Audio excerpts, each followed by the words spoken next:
Agent Velasquez was too old for this.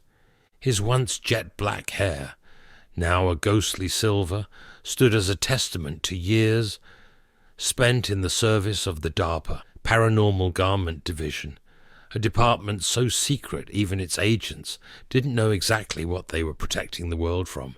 But Velasquez knew. Oh, he knew. He had seen the gloves that knitted their own knots, the pants that constricted like pythons, and the scarf that whispered the names of the dead. But nothing haunted his dreams quite like the outfit of doom.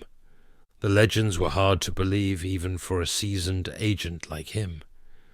A cursed set of clothes supposedly worn by one of the Nazi doctors at a concentration camp, said to inflict brutal, bloody deaths on anyone foolish enough to wear even a single piece. But the outfit of doom was no legend.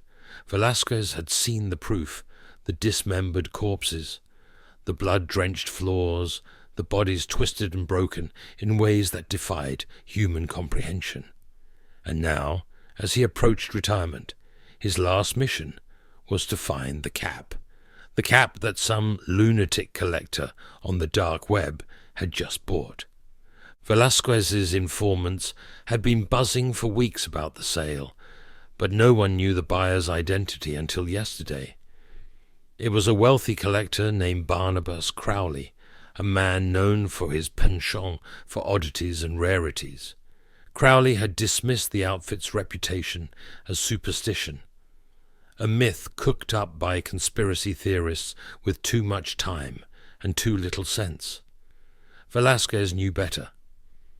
He had tracked Crowley to a penthouse in Manhattan, a fortress of steel and glass perched high above the city.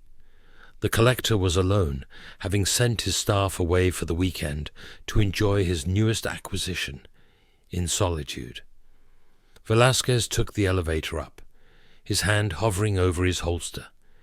He could feel the garment's presence, a cold weight pressing against his chest like a vice. It was always like this with the outfit pieces. The moment you got close, you felt it. The dread, the darkness. He reached the door and tried the handle locked. From inside he could hear Crowley's muffled voice, a chant of growing frenzy and ecstasy. Velasquez kicked the door in and rushed inside. The room was dimly lit by flickering candles, the shadows dancing grotesquely on the walls. In the center of the room stood Crowley, wearing the cap. It was a plain olive-drab military cap, nothing special to look at, but Velasquez could see it moving, writhing like a nest of snakes. Crowley was grinning, his eyes glazed with delirium. "Take it off!" Velasquez shouted, drawing his gun, though he knew bullets would be useless. Crowley's laugh was a high, manic cackle. "It's just a hat. A harmless, stupid hat. You think I'm afraid of an old myth." But the cap tightened around his skull, the brim seeming to grow darker, its fabric pulsing like it was alive.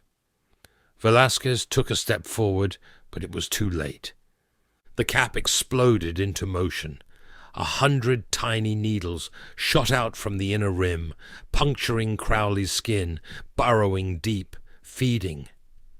Crowley's laughter turned into a scream, a horrible, wet scream that gurgled as blood poured from his mouth, his nose, his ears. His eyes bulged, veins throbbing as the cap dug deeper, threads crawling down his face, stitching his flesh together, sealing his eyes shut, with a sound like tearing paper. Velasquez ran forward, but Crowley's head snapped back, as if jerked by an invisible hand. His arms flailed wildly, tearing at his own face, nails scraping down to the bone. The cap seemed to swell, growing fatter with each passing second, drinking deep of the blood that flowed in torrents now, staining the walls and the floor. And then Crowley began to disintegrate. His skin sloughed off in thick, wet chunks, revealing muscle, then bone, then nothing but darkness. The cap feasted, its brim expanding, devouring, and finally Crowley was gone, sucked into the cap, his body folded into nothingness, like a piece of paper crumpled and discarded. Velasquez stood there, breathless, feeling the cold wind of the open window on his skin. The cap fell to the floor with a soft, wet thud, still pulsating like a living thing. He looked at it, the fabric twitching, tiny rivulets of blood seeping from its seams, and he knew.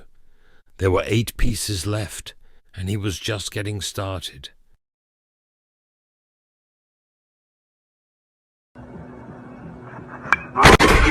Some tags, only got $20 in my pocket.